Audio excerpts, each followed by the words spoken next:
Hello and welcome to another episode of SeaiceStories. Last week there was no episode because I unfortunately was sick, but I wanted to record an episode when I was on the holidays in the mountains, which in the first place you would wonder why would we talk about something that is happening in the mountains. And in fact I was helping on the mountain cabin of our Alpine club in the mountains, and the interesting thing is this is something very similar to a ship. Just as well in the mountains on an isolated cabin that has no grid access, you have similar problems as you have on a ship, because you need to be autonomous. You need to find a source for your drinking water.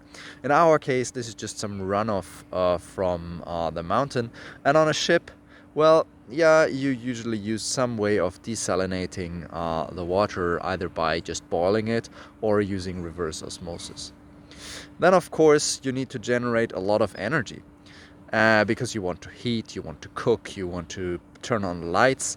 In case of a ship, you also want to move forward, which in a mountain cabin you don't want to do, but still, for example, you might need to run, for example, a cable car for getting all the goods up on the mountains. So there's quite some power needs, and on the ship we usually have big engines, typically diesel engines, or now in the modern times going also towards things like dual fuel engines using methanol or ethanol.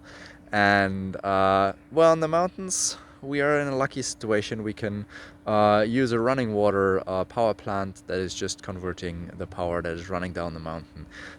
This is a very tricky thing to do in the mountains, but it works very well on our space where we have the cabins. So yeah, all the hikers that come get a warm dinner and have some light in the evening.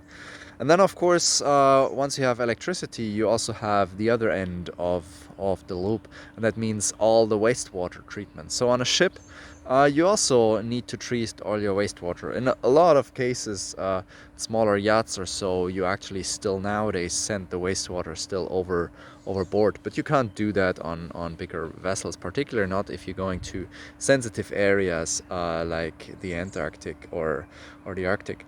So on our research ships, typically you have a big wastewater treatment plant that is purifying the water to a state where you could actually drink it again, but then we pump it overboard as clean water.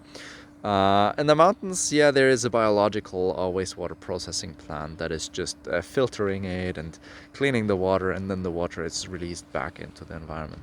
So you can see there's quite a lot of parallels between an isolated mountain cabin in the Alps and research ships or ships in general.